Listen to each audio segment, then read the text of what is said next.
From Timeless to Unavailable, Davido's journey to the Grammy stage tells a powerful story of growth, impact, and the global rise of Afrobeats. Welcome to Impressions Media. My name is Davido, and on this channel today, I'll be doing a quick deep dive into the nominations that Davido had garnered over the years and the results, the reactions, and how he's being perceived today. In this video, we'll be breaking down Grammy nomination, song, and album behind them, and what each moment meant for Davido's career and African music as a whole. This isn't just about awards, it's about legacy, culture, and global recognition. If this video tickles your fancy just a little bit, please like, share, and subscribe to my channel. I would appreciate it. They say success is loud, but the truth is Davido's Grammy story is quiet, layered, and deeply misunderstood by many. Most people see the headlines. Davido gets Grammy nominations. Davido loses out at the Grammys. Another year, another nomination. Oh, have there been reactions to his recent loss again? Of course, there's been several reactions, starting from his best friend on social media, Tunde Ednut, to his hype man, and so many.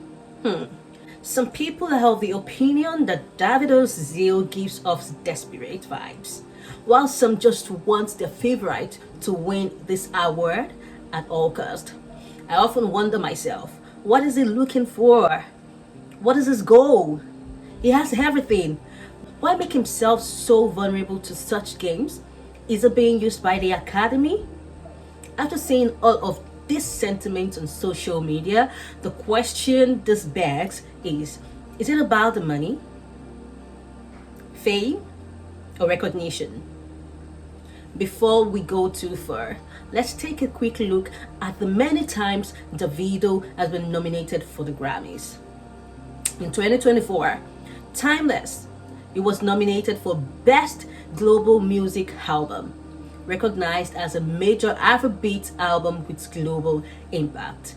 Also in 2024, he was recognized for Feel the Album, nominated for Best Global Music Performance, praised for uplifting sound and international appeal. Also in 2024, 3 times now, Unavailable, nominated for Best African Music Performance, celebrated as a defining Afrobeats hit. In 2025, he was nominated for his album Sensational, and it was for the Best African Music Performance, honored for cross-continental collaboration and popularity. In 2026, this year, he was nominated for the album With You, featuring Omale, nominated for Best African Music Performance, recognized for its emotional depth and modern Afrobeat style. And none of this was won by our favorite. Oh, the sadness that hit the 30BG fans. Before the Grammys ever said his name though, Davido had built something rare, not just a music career, but a movement. Afrobeats wasn't mainstream. Nigerian artists wearing global brands. African music wasn't seen as commercially exportable. Yet, Davido was selling out arenas, collaborating globally, and building an audience without validation from Western institutions. So when the Grammy finally noticed him, it wasn't the hype. It didn't start with the hype. It started with Timeless. That album wasn't just music. It was proof of consistency, evolution, and global relevance. Not trend chasing, not gimmicks, just culture and identity. African music that didn't dilute itself to fit global standards. And then came the nominations. Not 1, not 2, but 3 in 1 year. But here's the part that people do not say. Here's the part that people miss. The Grammys didn't discover Davido. They caught up with him because by the time he was nominated, he had already built a good fan base, a global fan base, made Afrobeats commercially powerful, opened doors for younger artists, proving African sound doesn't need Western validation to matter. So why does the no Grammy win yet narrative exist? Because the world still struggles to fully value African music without categorizing it. Every nomination wasn't just personal recognition. It wasn't institutional acknowledgement that Afrobeat is no longer niche. African music is no longer regional. African artists are no longer outsiders. And the deeper truth, Davido didn't chase the Grammys. He built a legacy first, and the Grammys followed. Because real impact doesn't start with the trophies, it doesn't start with the awards. It starts with culture shifts. It starts when your sound becomes a global language. It starts when people see you for what you're able to produce.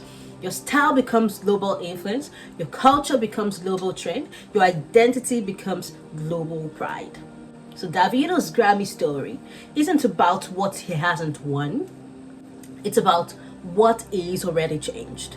He helped move African music from local stages to global platforms, from world music playlist to mainstream charts, from niche genre to a global movement.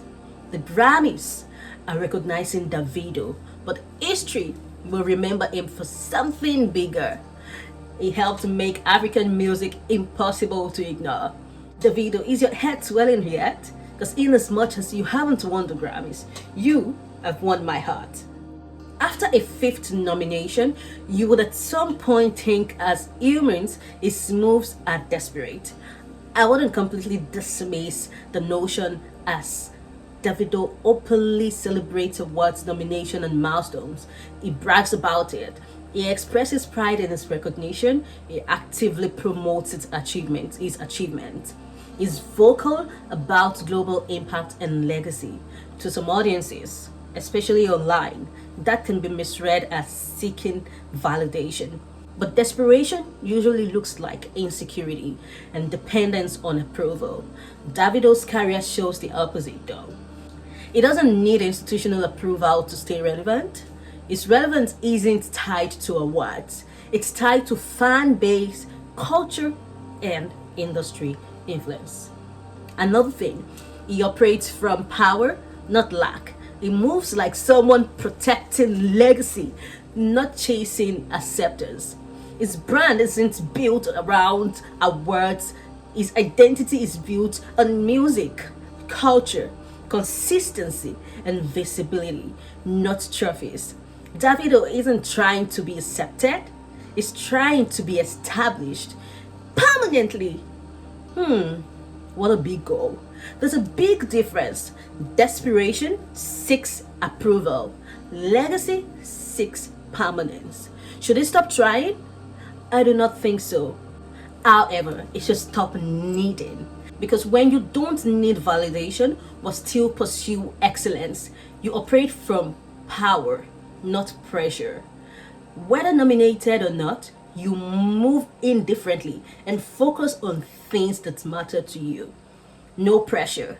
Honestly, I think the Grammy Academy keeps nominating Davido to keep the buzz going. Because why?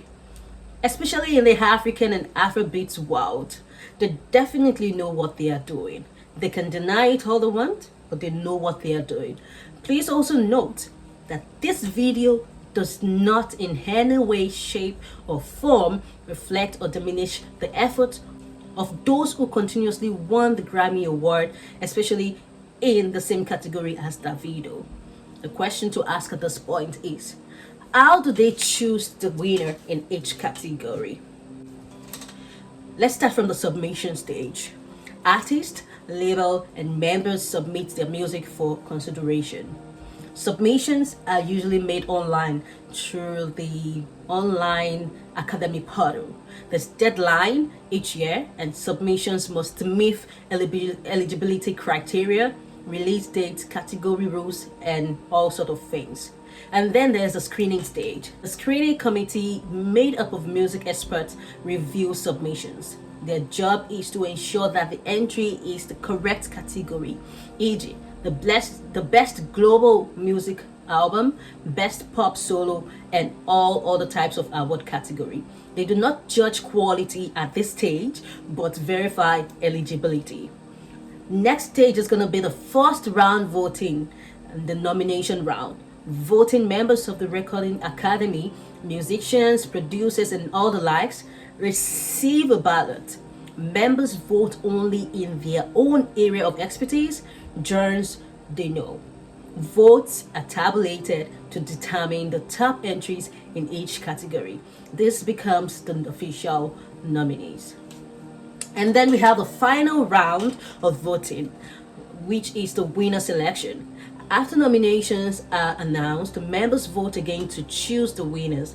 Members vote in all categories to feel qualified to judge, but some specialized categories have limited voting polls. Voting is confidential and audited by an independent accounting firm, usually Deloitte, to prevent manipulation. Wow. And there comes the last and final stage, which is the tallying and announcement. Votes are counted by the independent accounting firm, which ensures fairness. Winners are kept secret until the live Grammy Awards broadcast, where they get to finally announce the winner. Only the auditors and a very small group of academy staff know the results beforehand. Well, I haven't said this. Popularity isn't supposed to influence voting, though big names sometimes have an advantage because voters already recognize them.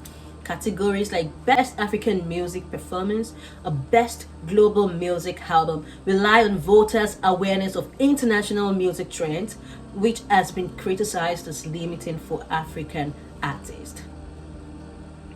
Davido's Grammy story isn't just about nominations or wins. It's about vision, impact, and cultural influence.